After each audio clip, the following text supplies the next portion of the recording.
Elhadj Ndiogou Diène. Abdoulaye Diop moo nekk ci machine bi mbokk yi ñu leen di nuyu dellu di rafetlu bu baax a baax seen ànd ak rajo Futurs Médias xibaar yi dañ koy door ak tiis ak génnuk àdduna Ousmane Sow Ichar moom nag bik la daal di génn àdduna amoon na nag juróom-ñaar fukki at ak juróom-ñett moom Ousmane Sow Ichar ñu gën ko xam ci turam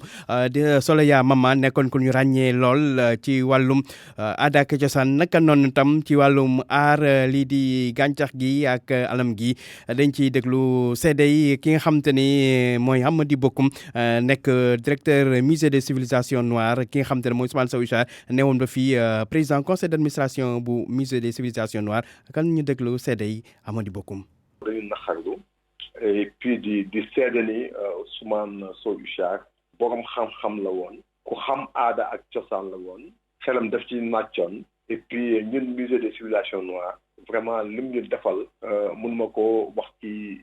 kàddu yu gàtte ni mais en tout cas Ousmane Sow Ichar moom le président Macky Sall nommé woon pour mu nekk président conseil d'administration musée des civilisations noires boo xamee conseil d'administration lu muy tekki ak président conseil d'administration lu muy tekki nga xam ne musée bi fu ñu toll tey moo ñu tettee bu ñu egg foofu donc ñu ngi naxarlu ñu ngi tiis et puis ñu ngi ñaan yàlla mu xaare fa àjjana pas seulement Sénégal parce que Ousmane Sow Ichar boo xoolee liggéeyam ci kora ci culture ci festival bi ba ci musée bi on peut dire que 50 années yi mujjee c'est-à-dire que juróom fukki at yi mujjee ci intellectuel yu gën a mag ci wàllu musée aada ak cosaan non seulement ci Afrique mais ci monde bi ci la bokk. mu nekkoon seede yi Amady Bokoum directeur du musée des civilisations noires ci seen président conseil d'administration bi gën a àdduna lu wees nag wàllu aada ak cosaan ki nga xam te ne nag mooy ndam si yàlla Ousmane Sow Ichar doon na yëngu ci fànn yu bëri ci réew mi nataalam ak Abdou Diouf Junior. caada politique ak alam ji ñu ngi bokk di jooyandoo kenn koo xam ne ku leen doon xeexal la bi muy dund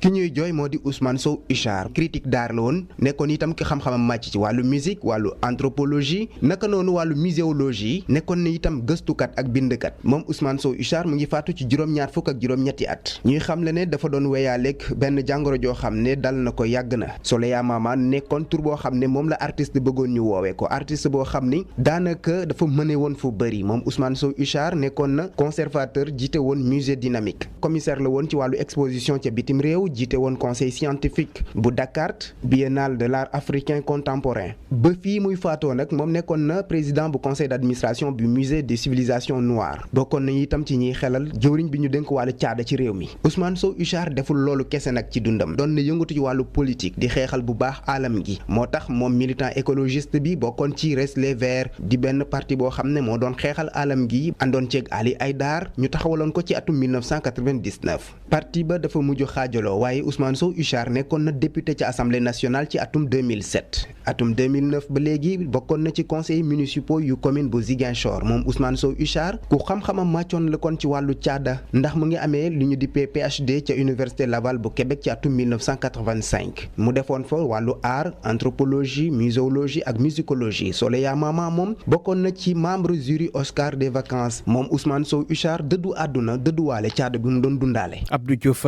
Junior Ousmane Sow Ichar kon ñi ñaan yàlla woy fa suuf si kawam te xaare ko àjjana groupe Futurs Médias di jaale njabootam. ak RFM kumpa jeex na. 1h tegal juróom ñaari minute wax ci leneen mu jëm nag ci ab néew bu ñu gis ci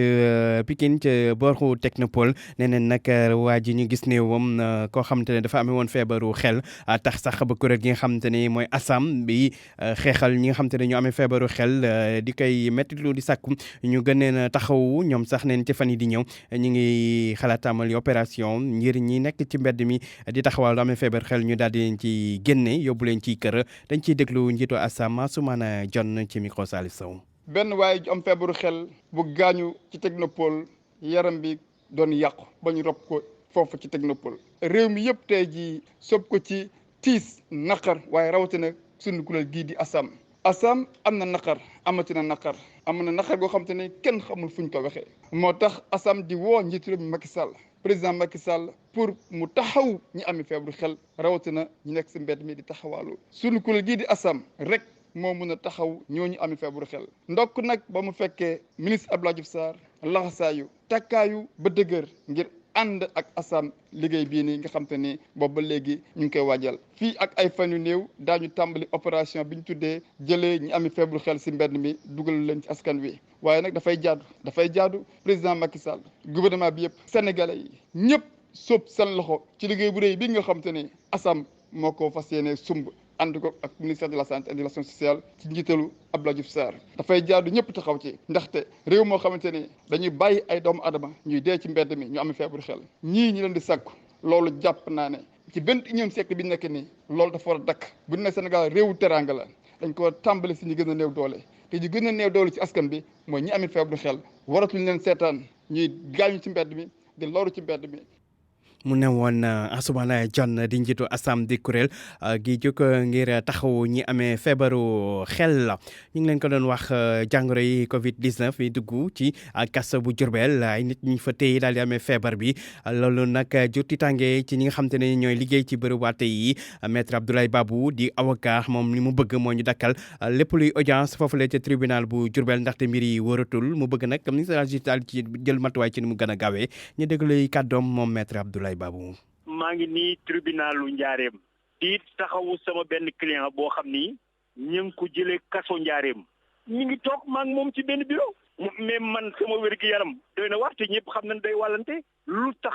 ba ñu gisee benn cas ci kaso Njaareem bi dañoo waroon a jël matukaay yëpp ni bu audience am nañ ko tëj désinfecté lii kenn defu ko mais loolu responsabilité ministère bi la moom moo ko waroon jël or ñi ngi wax fii ci kaso Njaareem bi am na juróom-ñeent ñoo xam ni daal na leen te kenn xamul ndax ëpp na ko lu tax jëluñu matukaay yooyu eh bien tribunal baa ngi ubbi mel ni dara amul man maa ngi nii sol sama robe di assister sama client ci bureau doyen te dañ ko téye kon nag même man sama bakkan nañ ci xottu gerte loolu nag c'est inadmissible et incompréhensible loolu nag nañu mën a situer responsabilité yi yoonu kilifa tribunal bi nekku ci ministère de la justice bi gérer affaires yi bu ñuy rendre compte moo waroon jël ay matukaay ni béréb boo xam ni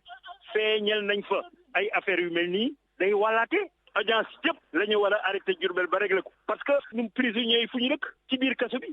bi la ñuy jógee yeewu su bu ñu indi leen tribunal suñu leen indee tribunal ñu jaxasoo ñëpp salle d'audience bi amul benn mesure bu ñu jël sama client ngi di toog ca kaso ba la jóge lu mu ëndaale man xaw ma ko suy wàllaate du feeñ yal nañ ci yàlla musul. nekkoon maître Abdoulaye Babou di avocat des ba léegi ci wàllum yoon ak kàddu yi nga xam te ne maître Ciré Clédor Ly yëkkati na ko moom di avocat René Capain Bassène bokk ci ñi tuubaal ci nit ña ñu bomoon ca àll bu ba fa ba ca Casamance mu xam ne ne René Capain Bassène wax ne ne ñi di gendarmerie bañ ko jàppe woon dañ ko doon mettital ngir mu nangu ne moo def liñ ko doon tuumaal nee na nag du boobu rek ndaxte ca Tamba tamit ñi mu doon défendre ci fan yi ñu weesu ci chambre criminelle bu Tamba ñoom tamit wax nañ dañoo méttital gendarmerie tax mu koy ñaawlu li ñuy nag di méttal ay nit loolu nag kuréel yi nga xam te ne dañuy seetu ak yelleef doomu aadama di ko ñaawlu mu fekk nag jamono jooju kuréel gi nga xam te ne mooy observatoire national de privation de liberté di saytu nekkinu nit ñi ci kaso yi ñoom nag ne mbir moom daañu ko saytu waaye daal li ñu bëgg mooy ñi nga xam te ne ñoom la ñuy jàpp ñu bañ leen a méttital benn yoon dañ ci déglu gëstub Nafissatou Sila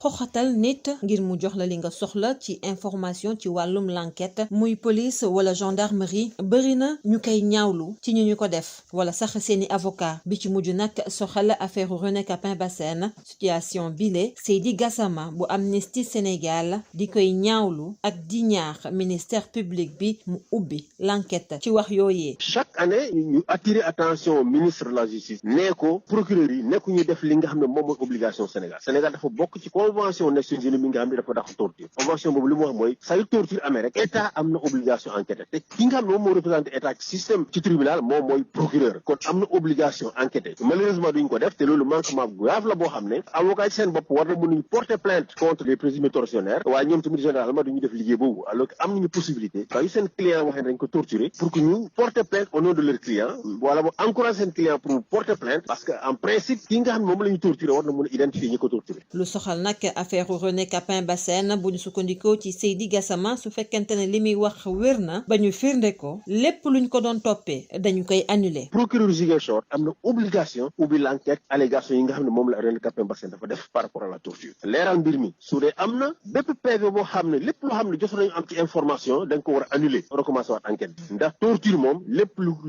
enquêteur jëlee rek dafa nekk loo xam ne c'est nul et non avenu dañ ko war a annuler parce que kenn warul utiliser torture pour obtenir ay information ci ki nga xam ne dañ ko néewal doole. Observatoire des lieux de privation de liberté moom nag ci taxawaayam mi ngi ñuy firndeel ni su fekkante ne tamit loolu am na ay xeetu daan yu bëri yu ñuy teg Marceline Lopez Ndiaye. parce que dafay am ñaari sanction disciplinaire nga xam ne ça dépend de l'autorité fu ñuy liggéey et puis sanction pénale nga xam ne justice moo koy prononcé sanction yi dañu diis de 5 ans la au moins à 100 à 500 000 francs de dommages intérêts. bu ñu sukkandikoo ci maître Ciré Clédor Ly wax yooyee client am di René Capain Bassène daal di wax dafa soxal gendarmerie nag bañ leen laajee ci wax yooyee seen service de communication dafa jàpp ni wax jotagul. pour man RFM mooy rajo bi gaaw ci xibaar yu wóor. RFM xibaar yu wóor te wóor. jaaykat yi yore cantine ci booru tax mu mag mu marché Sandaga ñu daal di leen di wax ñu daal di fay jógee gën kaa yeex ajuma ci guddi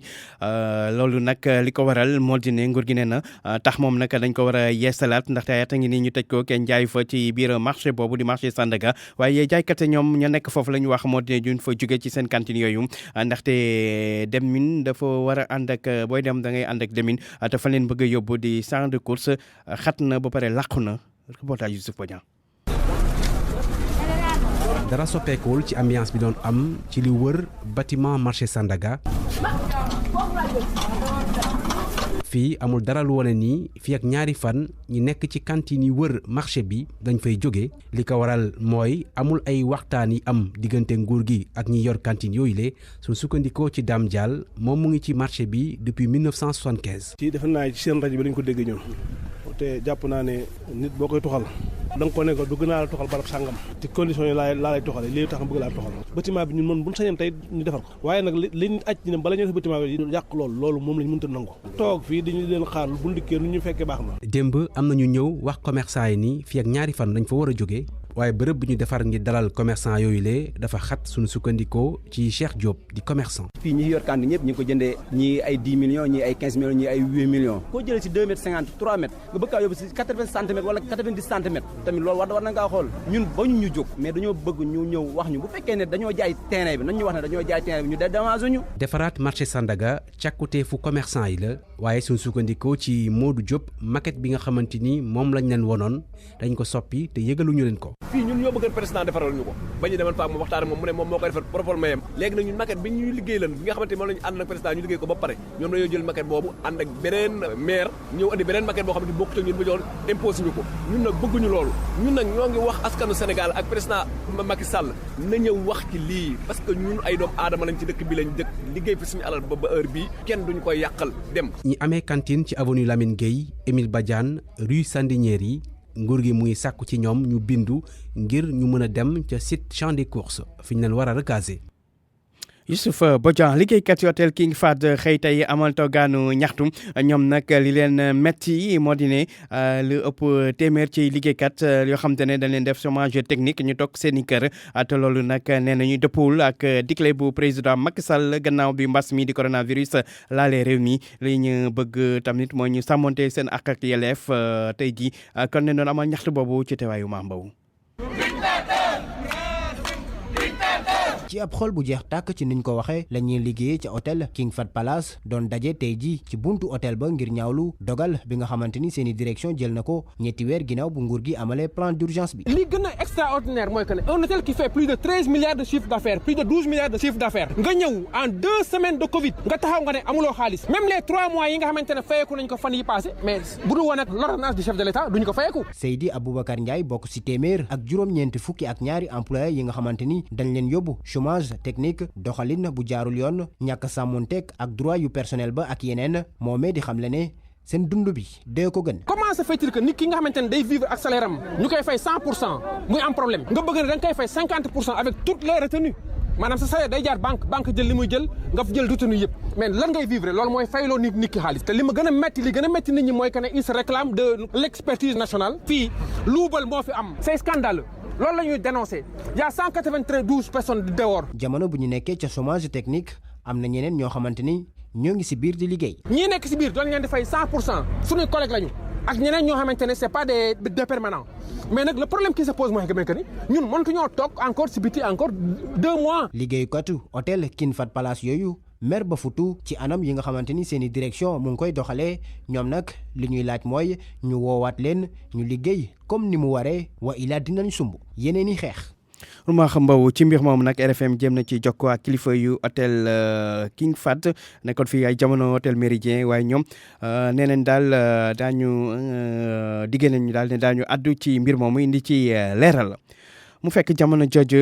kuréel yi di mouvement aar li ñu bokk ak mouvement ñoo lank ñoom di sàkku ñu daal di xoolaat contrat bi dox diggante Senelec ak kër gi di Akilee nee nañ tamit bëgg nañ daal Senelec ku ñu fay fal ni directeur mu nekk loo xamante ne da ngay indi say kayit ñu saytu ba nga xamante ne daañu xam ko ci gën a xarañ ñu daal di koy jël ñaari kuréel yooyu yemuñu ci bëgg nañ tamit ñu bàyyi activiste bi di Abdou Karim Gueye xurum xaax tey lañ ci doon jën ak taskatu xibaar yi ci suba gi dañuy déglu Fatou Ndiaye Blondin Diop bokk ci kuréel yooyu ci micro Amadou Sababa. nan ñu wax plan yeesal boobu ñu ne woon dafa war a defaraat Senelec jox ñu énergie bu sell ci njëg gu am solo fan lañ ci toll ca plan ba ndax wax dëgg yàlla liggéey nañ ci liggéey bu sori ak ay poñ yu am maanaam ma ngi ci biir fan lañ ci toll ndax ñu ngi koy doxal ak nañ ko doxalee ndax jur na lañ ca doon xaar ba ñu xoolee conseil d'administration Senelec pratiquement ñëpp présidence la ñuy jóge ministère des finances ñaar ñi kenn ki caisse de dépôt et de consignation ak looloo ci am solo ñu ne kon bokk ca conseil d'administration boobu doon na baax mu am représentant personnel mu am tamit ay représentant société civile ñu bàyyi rek benn nit di taamu kaka neex mu def ko directeur général société te kii di directeur général société Senelec ñu wax la ñuy wooye appel à candidature jàngoro ji ñu gis ci contrat Akilee yemul ci boobu contrat yi Senelec signé ak yeneen i société yi Excelec ak yeneen ba fi ñu toll nii ay gré à gré ak yu bari ñu ngi ci biir nañ ko auditer te lu mel ne OFNAC lu mel ne Cour des comptes lu ko mel ne inspection générale d'État baax na bés bu ñuy wut ay sociétés yi ñuy liggéey ñu seet ci société yooyu ndox leen ko nañu defaraat contrat yooyu Senelec ba nga xam ne lii liggéeyam muy ñu jox ñu courant bu set ak sell. ne woon Fatou Ndiaye Blondin Diop bokk ci kuréel yi di ax li ñu bokk ak ñoo lànk tey jii ñu doon janook taskatu xibaar yi wax ci coowal suuf gi am ca Ndingler diggante askan mu ak ñi nga xam ki nga xamante ni mooy Babacar Ngom Sedima waa Sedima nag indi leeral ci mbir moomu bu ñu sukkandikoo ci seen conseil juridique nee na nag coow suuf yooyu ñuy wax nekkul ca Ndingler waaye ca Jilax la nekk ci geneen wàll xam ne daal ñoom waa Sedima noppi nañu pour waxtaan ak baykat Ndingler yi ba juboo am seen diggante Moustapha Diop moo doonoon tey kanuk RFM matin. coow li ñuy wax newul Ndingler waaye suuf suñu moom am ko mu nekk ci papier yu leer Jilaax la nekk donc ña dëkk Ndingler bu ñu nee Sedima dafa jël suufu Ndingler je pense que wax ju jaxasoo la rek parce que wax bu jógandoo kenn dootul xam fu mu féete mais en réalité le terrain newul Ndingler mais village de Jilaax la ne dans la commune de Sindia. léegi ña dëkk Ndingler kon ñoom luñ coy wax nu ngeen ko gisee ndax ñoom nee ñu seen suufa. waaw ñi dëkk Ndingler xam nga village yu sorewul village yu Jilax ak Ndingler c'est 6,12 kilomètres. donc bi nga xamante ni Sedima ñëw na foofu ci suuf si ñu jox ko mu jaar yoon ak ay papiers yu leer yor affectation mu commencé les travaux de terrassement parce que foofu il faut le rappeler la fa newoon à l'origine àll bu dara nekkul woon. léegi gis nañ ministre urbanisme dem fa démb waxtaan ak ñay kaas nee ñu tam waxtaanee nañoo ak yéen. lu waxtaan wi def ci coow li ak yéen lan ngeen nangoo bàyyi bu ko defee ñëpp gis seen bopp ci yëf yi. mais Sedima li mu pare pour wax ko te pare pour def ko. mooy terrain bi nga xamante ne ni ñu ngi koy coow te ña koy coow moomuñu ko. fu leen seen maire daggal suuf fii ba fu mu mënti doon Sedima pare na pour terrasser ko defaral leen ko aménager leen ko ba nga xamante ni dinañ ko mën a exploiter mais xel mënul nangu suuf soo moomul nga ñëw ne yaa ko moom parce que simplement am na loo xam ne làqu na ci gannaaw. RFM rajo askan wi. yegsi ci lu soxal mbas mi di coronavirus ci Sénégal bésu tey nag téeméer nit ak fanweer ak ñaar ñoo amee feebar bi loolu nag ci lu toll ci juróom-ñeenti téeméer ak juróom-ñaari test yu ñu def muy nag loo xam te ne rëy na lool ci wàllum xayma nag noonu tamit ñeenti nit faatu nañu ak fanweer nit ak juróom yoo xam te ne ñu ngi Sowétas jamono ji leeral yeeg Soxna Awa Mbaye. cas grave yi ñu ngi gën a bari di sakkan ci service réanimation yi ndax boo xoolee lim bi mi ngi gën a yokk diggante démb ak tey juróomi nit kon yokk nañu ci wàññ bi nga xamante ne moom la ñu amoon démb di fanweer tey ñu egg ci fanweer ak juróom ci malade yi nga xamante ne dañoo nekk ci situation bu grave li nag bu ñu koy xool di ko méngale doon na lim bi gën a bari bi jàngoro ji doore ci Sénégal ak léegi ci bilan bi ministère de la santé di joxe jëm ci mbas mi rawatina xayma malade yi nekk ci bërëbu fajukaay yi ba noppi nekk ci situation bu garaaw wàññi bi tey day tax ñu laaj ba xam centre de traitement yi di CTE yi ndax attan nañu limu nit ñi nga xamante ne dañoo nekk Sowétas ndax yooyee bërëbu fajukaay am nañu matériel ba ca war ba noppi duñu déborder te sax lim bi nga xamante ne moo jëm ci cas grave yi moo indi ndeete bu bari bi nit ñi nga xamante ne ñooy ñàkk seen bakkan ci mbas mi te ay bés yu mujj yi seetlu askan wi doon benn mooy ñiy faatu bari na tey ci suba yi tamit nit ñu lim ne ñoo amee jàngoro coronavirus ci Sénégal bari nañu ndax ci jukki bis bi wax nañu ne téeméer ak fanweer ak ñaar ci ay nit testé nañu leen ñu positif li nag boo ko xoolee di ko méngale doon na juróom-benneelu wàññ bi nga xamante ne moo gën a rëy boobaak léegi ñuy def xayma bi ci Sénégal waaye teewut li ñu naan record lim bi gën a sakkan bi jàngoro ji dooree Sénégal ba fii mooy téeméer ak juróom-ñaar fukk ak juróom-ñaar ya ñu limoon ci bisub 11 mai 2020. soxna Awa Mbaye jàngoro ji di coronavirus tamit tey jii Touba am na fa juróomi cas communautaire ci diiru ko weer nag foofa ca dëkk ba nemmeeku nañ fa juróom-ñaar fukki nit ak benn yome feebar di ay cas communautaire jàngoro ji kon mu mel nii gannaaw bi mu tane woon fan yee ñu weesu tàmbaliwaat na wulee ñaay Mohamed Jojo. gannaaw ab diir boo xam ne toog nañ ko fii ci diwaan bu Touba nemmeekuñ ay nit ñu bari ñoo xam ne amee nañ doomu jàngoro ji mu mel ni jamono ji mbir yaa ngi bëgg a soppeekuwaat bu baax a baax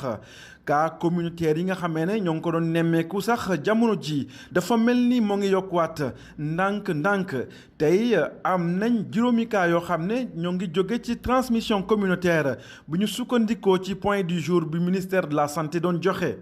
lépp nag ci biir mois de juin am nañ juróom benn fukki cas ak juróom benn yoo xam ne ay communautaire la muy bés boo set boo ko xayma lu ëpp ñaari cas ci biir diwaan bu Touba bi fi jàngoro bi ñëwee ba léegi nag muy fukki fan ak benn ci weeru mars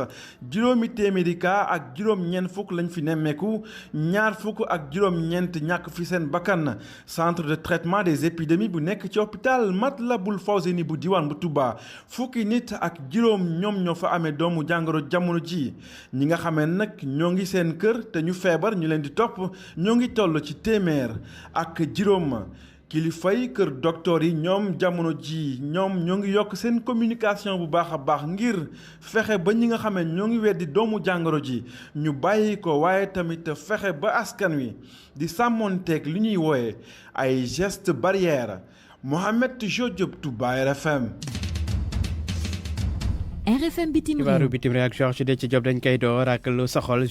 sommet di ndajeb G5 Sahel bi doon amal démb ca Nouakchott. réew yi bokkee G5 Sahel ak kii seen i partenaire gën kaa fës France ñoom li ñu bëgg moo naam mooy yokk kaaraange gi ci diggante frontières yi ñu bokk ngir xeex lépp lu jëm ci wàllum terrorisme ñu dem ba ca Nouakchott fekki fa Mohamed Diop. ci ndajeem G5 ci Nouakchott nag li ñu jàpp mooy rek dañoo war a wéyal nag liggéey bi ñu tàmbali woon fële ca Pau ci réewum France muy xaatim wenn yoon woo xam ne nag day tax ñu gën a ñoŋal nag xeex bi ak ñii di terroriste yi rawatina ci frontière bi ñetti dëkk bokk di Burkina Faso Mali ak Niger ci loolu sax la njiital France di président Emmanuel Macron nag daal di àddu. Les 4 piliers. ñeenti poñ yi ñoo tënkoon po muy xeex terrorisme mu ñoŋal armée africaine yi ak itam réew yi ak yokk seen koom-koom ci la ñuy wéy defandoo ko lépp. Indissociable. njiite réew Mauritanie nag di Mohamed Ould Ghazouani jiite tam li nga xam ne mooy G5 moom jàpp na ne yoon woowu ñu jël nag jur na ay njariñ yu bari. Nous sommes rassurés de constater que ce cadre a permis de réaliser des progrès significatifs. sunu xel dal na ginnaaw jéego yu am solo yi ñu def rawatina ci ñaame ñu fexe ba l'armée yépp bokk benn bopp tax ba tey ji l'opération bu ngande bi di Sana ñu koy wéyal nag ni mu waree. Le bon déroulement de l'opération d'envergure Sana. mu des nag njiite réew Mauritanie di ñaax rek nag ñu fay ay wi nga xam ne nag moo am Libye di ay woo xam ne nag jàpp na ne mooy dundal nag terroriste yi ndax ci la ñuy jaare di trafiquer ay ngànnaay di jaay sax drogue wala di jaay ay nit ci boppam. Mohamed Diop Nouakchott RFM. Mohamed Diop dañuy dem ba Soudan foofu ay junni doomu aadama wàccoon nañ ci mbedd mi doon ñaxtu dem. ay manifestation ca capitale ba di Khartoum waaye itam ca biir réew ma ña doon manifester nag dañu bëgg moo di ñu leeral lépp lu jëm ci wàllu ñi ñu fàtt ci jamono ji nga xamante ne manifestation amoon na fa ba Omar El Béchir jógee ca bopp réew ma loolu daaw la woon ñuy manifester itam ngir gouvernement bi tegandi fi ab parlement de transition indi ay réforme ak itam tab ay gouverneur civil ci état bu ne ab comité bi boole ay médecins nag dañu xamle ni lu ëpp 200 fukki manifestants la ñu fàtt ci jamonoy répression boobee nga xamante ne moo taxoon ba régime ba jóge fa at ngi ni Omar El Béchir nag ñu ngi ko daaneel fukki fan ak benn ci weeru avril 2019 El Hadj Ndiogou Diène dem ba Burundi Georges Burundi nag jël ni matuwaay yu bees jëm ci xeex jàngoro ji di coronavirus. njiitu réew mu bees ba di Évariste Ndayishimiye moom nee na coronavirus moo di seen ennemi public bu njëkk maanaam ennemi public numéro 1 mu woon ak askan wi ñu booloo xeex lépp lu jëm ci wàllu coronavirus ci ab message bi nga xamante ne mu ngi ko def ci kanamu député ya mu xamle ni daañu wàññ njëgu saabu gi bu doon jar fukki dërëm juróom lay xel di jarati daañu wàññi itam njëgub ndox mi fii ba coronavirus di fa jóge yeneen i mesure bokk na ci képp ki nga xamante ne yaa ngi wone ay symptômes yi tax ñu yaakaar ne am nga Covid 19 dañ la invité maanaam dañ la ñaax daal nga dem ca l'hôpital bu fa demee nag du fay dara ñu defal ko ab test bu fekkee nag ab épidémie nemeeku nañ ko ci ab région ñëpp ña fa nekk la ñuy testé Ndayishimiye moom nag loolee di wane ni rek bokkul gis-gis wala bokkul taxawaay ak ki nga xamante ne moom la wuutu ci bopp réew mi di Pierre Nkurunziza mi génn àdduna ndax moom ci wàllu boppam da doon naan Burundi yàlla moo koy protéger ci pandémie bi El Hadj Ndiogou. Georges dañuy daaneel ak Maroc examen bac bi foofu gannaaw suba lañ ko jàpp. examen yi amee jamono ji nga xamante ne pandémie bi di coronavirus mu ngi lëmbee àdduna ngir bañ nag feebar bi gën a law gouvernement bi foofee am na dogal yi nga xamante ne jël na ko ngir examen yi jaar yoon ñu fekki Xaadim Mbay. ñaari fan rek moo des ñu door li nga xam ni moo di baccalauréat fii ci Maroc ren ji nag ñu fas yéene ko amale ci ñaari anam bu njëkk bi dañu koy jagleel lépp lu jëm ci wàllu kàllaama wàllu littérature ñu ngi koy amal le 3 ak le 4 le 6 ak le 8 nag dañuy def lépp loo xam ni dafa jëm ci wàllu science technique ak li ñu naan bac professionnel lu ëpp 440 000 ndonga ñoom nag ren ji ñoom ñooy fas yéene wuti li nga xam ne moo di baccalauréat bi mu am as yokkute gu ndaw rek par rapport ak li nga xam ne moo di atum 2019 ngir nag dalal xelu ñi nga xam ne ñoo di waajur yi waaye tayit ak ndongo yi kilifa yi dañoo wax ni li nga xam ne moo di port du masque moom day obligatoire tayit sore ñeente mu nar a nekk lu yees ci ndongo yi ndax kat ñoom ci confinement bi daawul woon génn fii nag ci Maroc li nga xam ne moo di njàng mi ak njàngale bi dañ ko doon amalee ci li nga xam ne moo di xarala yu bees yi ak télévision yi ci jamonoy confinement bi Khadim Mbaye Casablanca rajo Futurs Médias. kon nag Ndiogou foofee la ñuy yemale xibaaru biti réew. Jokko Ndiol Georges. RFM Sport. xibaar yu soxal wàllum tàggat yaram Info Sport dañ ci ànd ak Soda Thiam. ñu doore kook wàllum Ligue des champions UEFA nag xamle na ni amul plan B ci lu jëm ci organiser li des ci Ligue des champions bi Lisbonne ma nga xamante ni nag moom moo war a dalal la compétition gi mbas mi di coronavirus daf ko daal di laal ci loolee nag waa UEFA ñoom ñi ngay xool bu baax dëkk boobule ak mbas mi ci fàttali nag 8e de finale Ligue des champions yooyu ñi ngi ko war a amal fukki fan ak ñaar jàpp ñaar fukki fan ak ñett ci weeru août ci ville portugaise boobee ci Espagne FC Barcelone dafa daal di tëmboowaat lu jëm ci Messi nag moom niki démb la daal di amal juróom-ñetti téeméer ak juróom-benn fukk ak ñaari matcham ci loolee nag mu dugal ci lu toll ci juróom-ñaar téeméeri but loolee rek di firndeel ni que ni moom Lionel Messi wanewaat na boppam ci wàllum football. fanweer ak ñetteelu bëccëgu Liga boobee nag daañ ko wéyal niki tey ji ak Valence mi nar a jàkkaarloo ak Atlético Bilbao, Alves Grenade, Betis Séville, Villarreal, Valladolid di jàkkaarloo ak Levante. ci côté transfert arrière gauche bi di Juan Miranda mi nga xamante ni ci FC Barcelone nañ ko formé ba pare abaloon ko waa Schalke 04 ngir ñaari saison ci atum 2019 gi moom nag du jeexal ñaareelu saison bi ca Allemagne dafa nar a delluwaat ci club catalan boobee bu ñu sukkandikoo ci club bi di Barça. ca Italie Juventus nag daal dinay wanewaat boppam gannaaw ba mu amee ndam niki démb ci digganteem ak Genoa 3-0 la ko daal di daan 3 bal yooyee ca ñaka dugal moo di Dybala, Ronaldo ak Douglas Costa. lu jëm kon ci ñaar fukk ak juróom-ñeenteelu bëccëg boobee daañu ko wéyal niki tey ji ak ki nga xamante ni moom moo di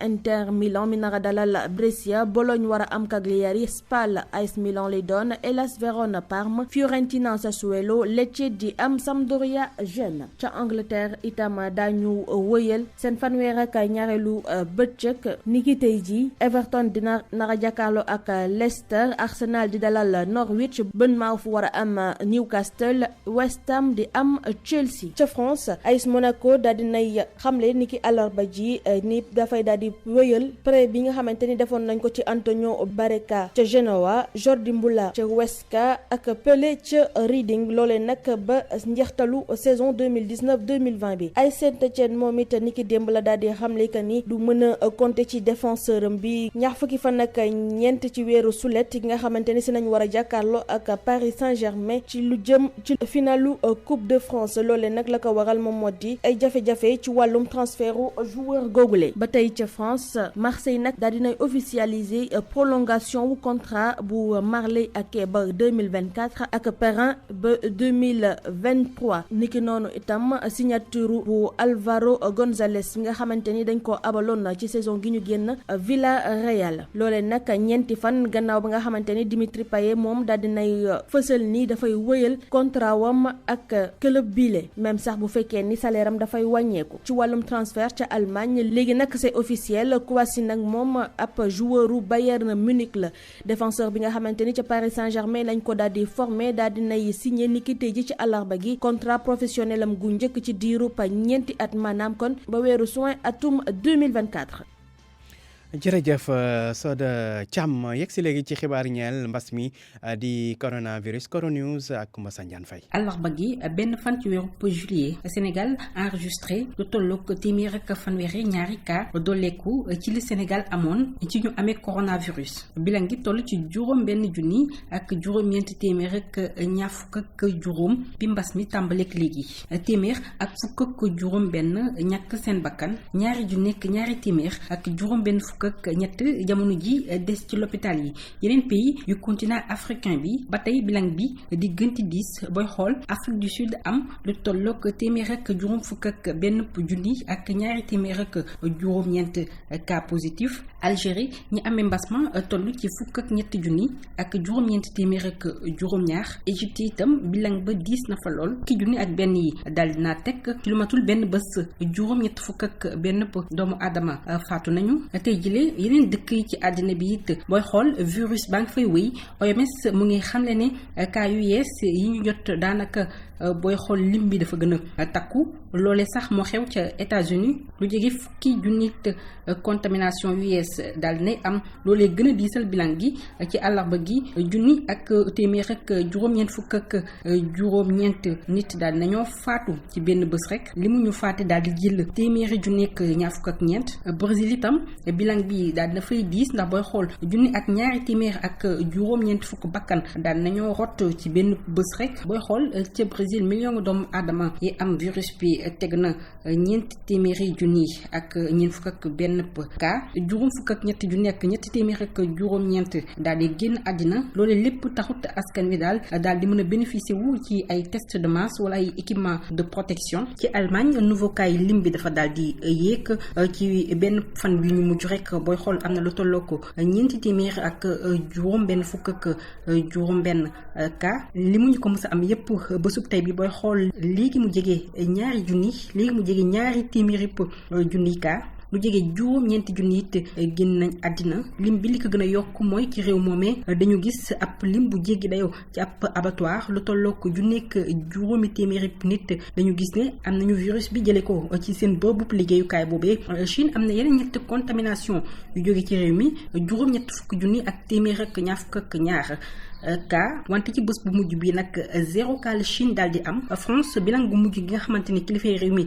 joxe nañ ko muy toll ci téeméer ju nekk juróom benn fukk ak ñeent ak lu teg lu tollook ñaar fukk ak juróom-ñeent junni génn nañ àddina 24 heures yu mujj yi gannaaw bilan bu mujj ba ñu mujjee joxe France amoon na fanweeri nit yu génn àddina. Italie moom limu nouvelle contamination yi dafa daal di wàcc téeméer ak ñeent fukk ak ñaar la ñu am ci bés bu mujj bi ñaar fukk ak ñett yu génn àddina ba tey ci bés bi ci àddina gi yëpp ñaari téeméer ak fukk ak ñetti réew virus bi laal na leen ba tax lu ëpp fukki million ak juróomi junni moom la ñu déclaré positif juróomi téeméeri junni ak lu tekk ñoom ñoo génn àddina juróom-ñaari réew nag ñoom ba léegi nii virus bi dugg fa ñaar fukk ak juróomi réew yoo xamante ni virus bi duggoon na fa jamono ji 0 cas la ñu am jamono ji ñoom 0 cas la ñu am génnaat na fa fanweer ak juróom-ñaari réew nag am lu ëpp junnip bakkan yu rot ñi nekk ci bopp bi di États-Unis Brésil Royaume-Uni Italie di États-Unis ñi nekk ci bopp ba doon États-Unis Brésil Royaume-Uni Italie France ak Espagne. Kumba Sandiane Faye yegg si léegi ci njàngatu Pape Ngagne Ndiaye ni mu koy defee altine bu kon àllarba bu nekk conférence thème coronavirus ci sunu réew ak fii mbas mi toll tey ci Sénégal bés bu nekk benn ñaar ba ñetti jàpp ñeenti bakkan rot ci mbas mi ba tey ji bu ñu la waxoon turu kilifa yi mbas mi yóbbu muy ci diine ak ci aada loxo dar gémmiñ bu ñu demee ba sëriñ di daw taalibeem taalibe di daw sëriñam baay di daw doom di daw baayam njiitu réew mi daw làqu ji fu kenn xamul ñu mel ni ñu nekk ci bésu pénc ku ney daw sa morom ku ko jàppee ni ay léeb la daa tàbbeegul sa kër ba yóbbu sa maam tëral sa baay loofal sa njaboot wax ji mënu la neex maa ngi ciy jéggulu waaye ku xamul buur saay na ñu ne la buur dee na ak lu ci mën a laxasu ci wàllu politique terewul wopp si moom mi ngi fi ne faax teg ci nag jàpp fi lees lool ndax suñu dundin moo koy dundal te dara lañ ci soppiwul mbër la muy sekki moom jàngoro ji ponkal yi fi doon ngandlu yépp muy Amérique Angleterre France Espagne ak Italie ci xeef ak xippi ñoom ñëpp la yóbbu ardo xoolal ba ko fi Boris Johnson numéro 10 bu Londres premier ministre songé mbott la ko tëgg ba mu ca jógee la mu njëkk a wax mooy ne Covid-19 du morom moom romb nañu ko ku xool la mu def fee njool Màkka tëdd ñu tëj lépp nga xool la mu def fee njool Mbàkke tëdd ca Touba la mu def fële njool Faama tëdd ca 7e gaar man mi yaroo Tiwaawan jànge Seyam Ababacar Si daan jóge Cànd aw kuli ngi jaan bëtt commercial jaar ndut yegg Kër Maas ku ma ni woon bés dina dikk aljuma jot doo fa dégg naasiril xaq bil xaq ma weddi ko ku dégg ni président de la république waxee nga xam ni jot na nag ku ne doon sa magum bopp doon sa docteuru bopp bañ a yaakaar benn yoon ci ñii ñu dénk paj mi di ministère de la santé ku dégg la leen Serigne Babacar Sy Mansour wax nga xam ni lajj nañu bu yàgg ci xeex bi te lajj moom mënula weesu ñu toll ci digg xeex bi ay fajkat di ay médecin doctorant liggéey ba dee te seen dara matul ñuy laaj seeni payoor yegg ci bay xiifal grève de la faim te kenn fayu leen te xaalis bi ne gàññi ci seeni poos ñoom dara leeruma ci nag waaye li may dégg fépp mooy ne xaalis baa ngi ñuy pasare ak seeni xarit di waajal seeni facture ya ñu koy firndeele waaye nag ba ñu yegg ca li ma mënula dégg daal mooy takkal sa masque te joxewoo ay masque raxasul ndox amul te joxewoo ab saabu bu doy toogal sa kër te joxewoo dund fooye askan wi lay gën a nuru wax ji mooy lii président de la république wax nañu dëkkaale ak jàngoro ji góorgóorlu bi mën a jóg daani dooleem mën a dundal njabootam bala fee xiifa rey kenn ndax genn wàllu kasara moo gën kasara wasalaam ba beneen conférence. Savon de Marseille Alphé seen gamme Opalia seen kenkeyri AAD Abdou Alima Diop boutique TTBSF NCA Bank ak Home Choice Sénégal ñoo leen di may li ci yéenekaay yi. li ci yéenekaay yi ak El Hadj Assane Gueye. jàngoroy coronavirus weesoo bakkan ya muy rotal ak yaram ya muy jàpp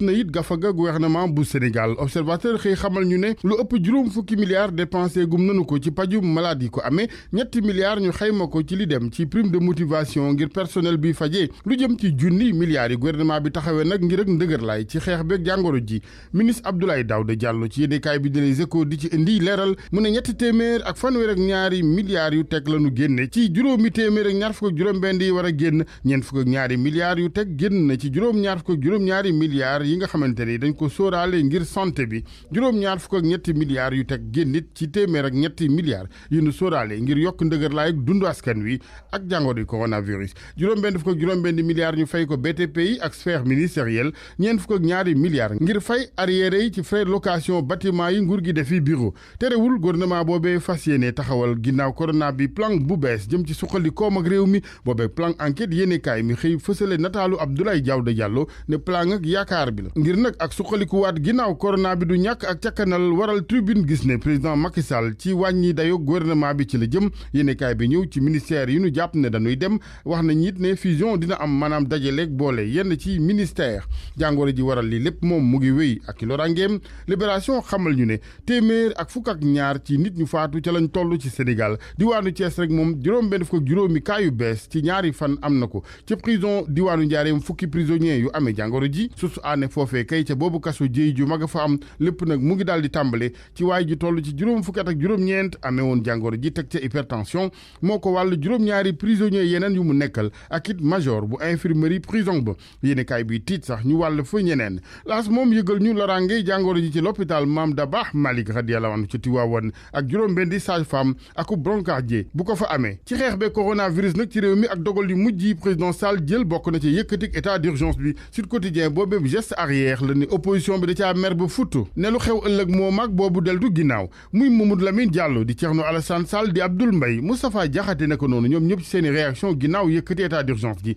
mooy président daa sàkki dafa seytaan professeur Moussa Seydi jiite fajkat yi gàddu maladie coronavirus ci Sénégal moom gis-gis beneen la am ci njiitu réew mi ci Le Soleil mu ngi rafetlu bu baax mbébét gi mu am moom président Sall jëm ci gën a dooleel hôpital yi ci wàllum jumtukaayum paj ci Sénégal moom njiitu réew mi nag ci laas ñu jàng ca waa Ndengeleer béykat ya di sàkku ak taxawaayam ci coow li dox seen digg ak Babacar Ngom ngir ñu delloo leen ñu ne seeni suuf ministre Abdou Karim Fofana mu nga fa woon ngir dox tànki jàmm demoon na ca Ndengeleer ci jàpp na ne waxtaan mun na am juboo naka noonu moom Abdou Karim Fofana nag ci wàllam soxla na ko dox diggam ci wàllu jàmm ak commerçant yu Sandaga ndax mbébét gi jëm ci yëkkati defaraat marché gi jëlee fa commerçant yi yooyee commerçant loolu lañ ko lànkal ba tëdd ci naaj wi sommation bi leen préfet yónnee sax ngir gën caa yeex ajjuma ñu jóge fa laalee fa ci lañ lànk muy lu ñu jàng ci observateur ñeneen ñu lànk di liggéeykat yu hôtel King Fahd Palace kilifa yaa bëgg a ñoddiwaat diirëb chômage technique bi ci ñaari weer yeneen fekkoon ñu toog ñetti weer waral seen ak lànk ñoom téeméer ak juróom-ñeent fukk ak ñaari liggéeykat syndicat bi fas yéene soobu ci xeex bi Macky Sall Abdoulaye Wade kenn lànkul woon ndeke sa morom lenn ab baara yëgoo sax ca amoon ci gis-gisu yéenekaay bi di lii quotidien dale ko ñu ne ci génnu Karim Wade ci kaso bi ba ci ndaje ma woon ca Massalikul Jinaan ak it audience u Abdoulaye Wade ba woon ca palais de la République lépp nag waroon jeexee ci gouvernement d'entente nationale corona bi ñëw ñu ne yàq plan yépp lamb ji moom Sénégal su plan yi yembee dina dekkiwaat ak promoteur bi di Gaston Mbengue moom Gaston bi source a jàppee kenn wala ki gën a ràññiku kàngam ci promoteur yi Sénégal fas na yéene taxawal Balla Gaye 2 Gris Bordeaux Tapha Tine mu ne nag su lankee dajeg rëg-rëg du ko amal mbër meneen ndax rëg-rëg la sóoraale woon ngir moom sunu lamb ne Gaston décroché na revanche du siècle Balla Gaye 2 Gris Bordeaux ca loolee staff bu Balla Gaye dëggal nañu ko yéenekaay bi ne Boy Niang moom juróom fukk ak juróomi millions yi nu ko dégtaloon ngir mu sëgg bëre da koo gàntu waaye Gaston Mbengue ci yéenekaay bi dafa jàpp ne Boy Niang mooy doon ki ciy perte. Savon de Marseille Alphé seen gamme Opalia seen kenkeyri AAD Abdou Alima Diop boutique TTBSF NCA Bank ak Home Choice Sénégal ñoo leen doon may li ci yéenekaay yi. ñi koy gërëm bu baax a baax moom Hadj Assane Gueye doon jàngal li ci yéenekaay yegg si léegi ci gis-gis ñuy waxtaane tey napp gopp gi ñuy napp ci Sénégal loolu nag ci waxtaan bi daañu ci ànd ak docteur Hamad Diaw Diadjou directeur CROD di centre de recherche océanographique de Dakar Thiaroye kër gi nga xam te ne moo yitteew wàllum gëstu ci napp gi docteur Diadjou ñu ngi lay nuyu. xam naa ci kanam tuuti daañu ànd ak moom daañu ànd tam ak Fatou Niang Ndiaye nekk vice présidente bu GAIPES di mbootaay gi nga xam te ne moo ëmb ñi yëngu ci wàllum napp ci réew mi di armateur ak industriel yi madame Ndiaye ñu ngi lay nuyu. maa ngi lay fay El Hadj Ndiogu. xam naa dañuy door ak waaw jërëjëf dañuy door ak monsieur Diadiou docteur Diadiou kon bu jàppandee tuuti daañuy ànd ak moom madame Ndiaye yéen waa GAIPES da ngeen bindoon bataaxal CROD di sàkku ci ñoom ñu wax leen wàllum nag napp gi Sénégal nu mu fee tëddee ñoom nag ñu daal leen tontu xam ne daal ci fànn yu bëri jën yu bëri li ñu nemmeeku mooy wàllum surexploitation maanaam napp gi dafa ëpp ndax mën ngaa dellu seeg ñun ci loolu yéen ban jàngeen ngeen ci def gannaaw tontu googu leen waa CROD sontu. waaw tey je précise que vice-présidente du GAIPES ak membre coalition contre l'octroi de nouvelles licences de pêche industrielle mooy ñi def communiqué bi tey waaw ñun ñoo yónnee woon benn bataaxal CROD le 27 mai pour laaj ko parce que dañu gisoon ni que le 11 avril ministre de la pêche dañu yónnee woon benn bataaxal pour commission bi réunir pour joxe de nouvelles licences te lu ñu musul a gis ci Sénégal ñu gis ni que amoon na 52 demandes de nouvelles licences de pêche alors que ñun jusqu'à un passé récent Sénégal gaal pêche industrielle yi mu am yëpp ëpptoon 130 ba Sénégal ba léegi donc ñun ñu ne ko woon loolu amul pour nekk fi pour plusieurs raisons et la raison fondamentale mooy ni que le CROD joxewul woon benn waxoon na recommandation à la prudence par rapport à la gestion de la ressource ñun ñu woon ak CROD parce que CROD lettre bi muy bind ministère pour wax ni que mën nañ joxe licence wala mën nga joxe licence loolu loi bi moo ko bind une fois par an balaa commission bi réunir dafa war a joxe résultat li ko CROD wax te CROD li mu wax CROD moom day def ay gëstu ne lii ak lii am na nii ak nii la ñuy doxale ñoom ay recommandation rek la ñuy def de recherche océanographique day def ay recommandation directeur CROD bi après dina ñëw xam naa rejoindre ñu wax li mën a nekk te lettre bi li mu bind mooy ay espèces comme petit pélagique bi nga xamante ni mooy yaboy mooy jay mooy wëyëng bi nga xamante ni la majorité des Sénégalais moom la ñuy dundee et que loolu mooy joxe 70% des apports en protéines animales des populations loolu warul ñu ci joxe ci benn licence et li gën a graaw Alaaji Njoogu mooy ni que ñun bi ñuy jooy ay licence yu bees yu ñuy gis dañu toog ba yàgg ci port bi di gis ay bateau yuy benn par benn ñuy am drapeau Sénégal benn par benn tey à un passé récent ay bateau chinois la ñu woon ñu gis leen ñuy mais bateau chinois mën nañ ko sénégaliser quand même fexe ba nga xamante ne day am nationalité bu Sénégal nekk bateau boo xam ne dañ koy sénégaliser mu nekk bateau bu Sénégal loolu yoon mayee na ko te ministère mën na ko def waaye day jaar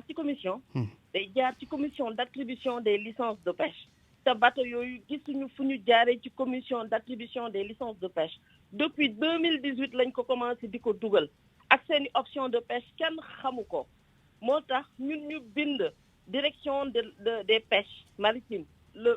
26 décembre GAIPES bind aussi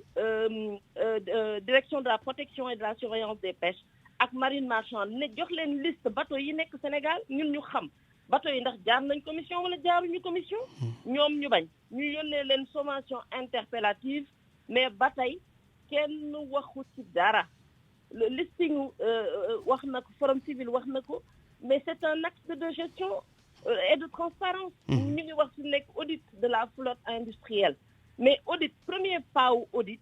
mooy déjà wax l'état des lieux. mais avant loolu wàllum surexploitation bi yéen da ngeen jàpp ne bateau yi jóge bitim réew ñoom ñooy napp di yóbbu mais yéen tamit am ngeen ci responsabilité ndaxte yéen tamit da ngeen yori bateau nekk industriel di napp di yóbbu di jaay kon tamit fu ñu waxee ñële yéen tamit foog ñu daal leen di wax tam. Alaaji Ndiob napp gi ñi ci nekk ñëpp sont concernés par la surexploitation mais cadre bi ñuy nappee code de la pêche moo koy gérer moo tax ñu soxla ay éclairage CROD chaque année. ñu fàttali ne sax waroon nañu ànd directeur du CROD di ñàkk ci kanam tuuti mu dugg si ba léegi jàppandeegul ñu nga xam ne jàppandeegul di ñàkk nañu ànd ak moom. am na ay batterie de mesures yoo xamante ni on les met en place pour ñëpp mën a sax muy pêche artisanale di pêche industrielle am na ay mesures yu ñuy def ñu ngi ci chaque jour. duñu ne nag li ñu def doy na mais il faut que ñu teg ay jéego waaye bu dee dañuy teg jéego pour sàmm napp gi ñun ñi fi nekk parce que bu dee 130 ñoo fi nekk. concrètement yéen jéego ngeen def yéen ngir sàmm napp gi parce que wax ko yomb na mais dëggantaan nan ngeen ko jëmmale lu ngeen ko jëfee ci seen wàll yéen. ñun nous sommes des acteurs.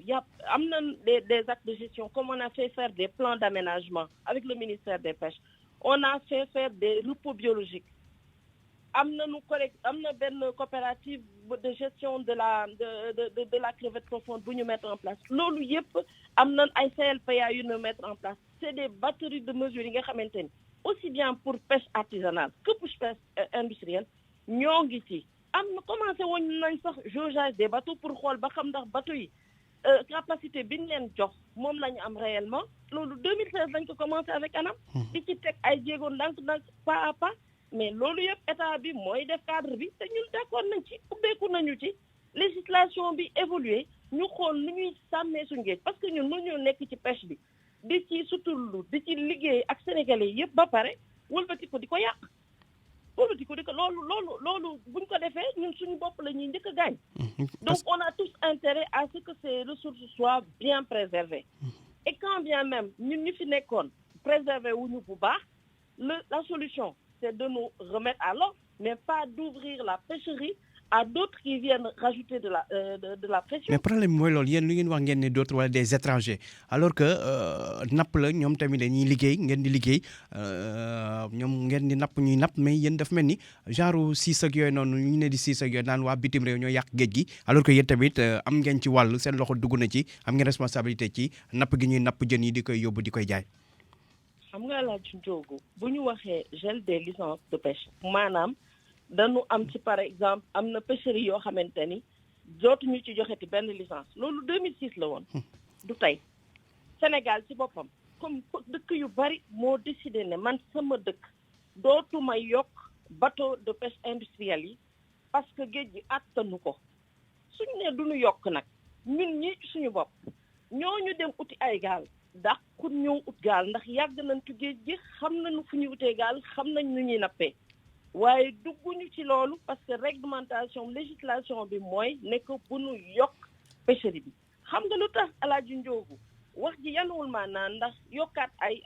effort sur nga xamante ne exploitation bi da ko CROD dafa bind ne yaboy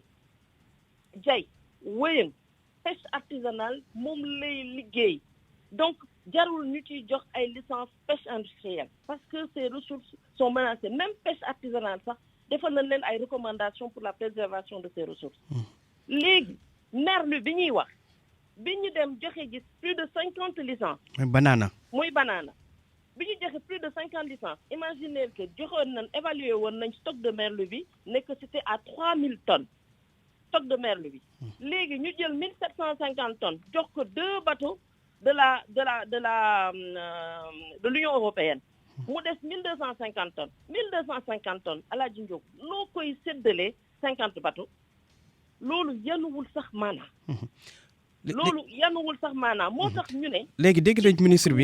ministre bi xam na ne am na jéego yu mu teg jëm ci audit bateau yi nga xam te ne ñu napp Sénégal waaye tam jaugeage bi maanaam xool ndax bateau yi capacité bi ñuy wax ndax am nañ ko yéen ni ngeen gisee dogal yooyu nga xam te ne jël na ko ngir sàmm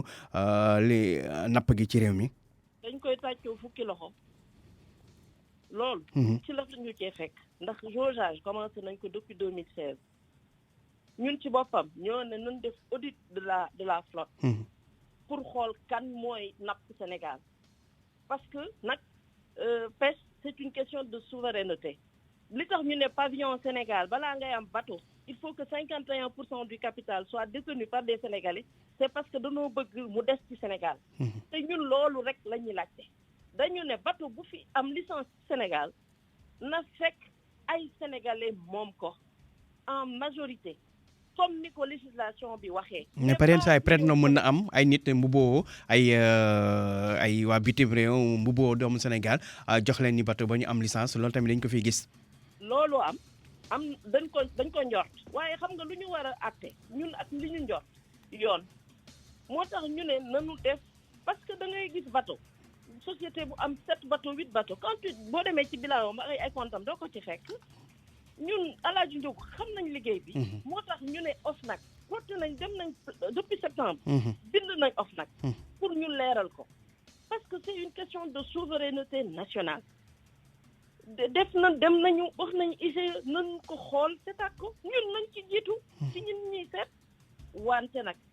ñii buñ leen bàyyi Alaaji Njóob et ces 50 bateaux je répète depuis 2018 il y a eu plus de 50 licences yu ñu gis fii en mois d'avril ñu mel ni ay jinne di benn par benn saa yu xëyee gis bateau bu bees ak waaye ministre bi de nee na lu weddi na ko de nee na bi mu ñëwee ba léegi amul benn licence yoo xamante ne joxe nañ ko jëm ci bateau ngir ñu napp ci réew mi chaque fois la koy wax rek la ñu publier 7 licences de pêche ak 7 actes de nationalité du mois d'avril nee na ay renouvellement la ñu wax nee nañ waaye du yu bees du attribution yu bees renouvellement bateau boo xamante ni acte de nationalité mois d'avril la mënta nekk ñun am na lu ñu jot ñun am na lu ñu jot maanaam wax ci kaw maanaam li ngeen jot mooy lan li ñu ay y a eu des licences illégales yu ñu joxe 2018 ba 2020 plus d'une 50aine de licences gis nañ leen fii DAC 1286 ba DAC 1342 fii la ñuy ñëw li wolof di wax sàcc ndënd neex na waaye fu ko dën tëggee dana jafe ku fi immatriculé di nga taxaw si quai bi te boo taxawee si quai bi danañ la photo ñi fii lañ leen gis il faut qu'on fasse la lumière sur ces bateaux. jërëjëf ñu koy sant di koy gërëm moom Fatou Ndiaye madame Ndiaye nekk vice-présidente GAIPES nekk bokk tam ci coalition nationale contre l'attribution des licences de pêche ñu koy gërëm bu baax waroon nañu ànd ak docteur Amath Diaw Diédhiou directeur CROD waaye mi jot ant ñi ci jégalu kon mbokk yi foofu la ñu yem mu nekkoon gis-gis newoon tam xibaar yi El Hadji Ndiogou Diène nekkoon ci micro bi ànd ak Abdoulaye Diop ci machine bi ñuy gërëm bu baax Youssouf Bodian ci réalisation bi ci kanam tuuti yëg lay tàggee ak Soxna Ami Ndaw jaajëf ci déglu bi ñeen ak jàmm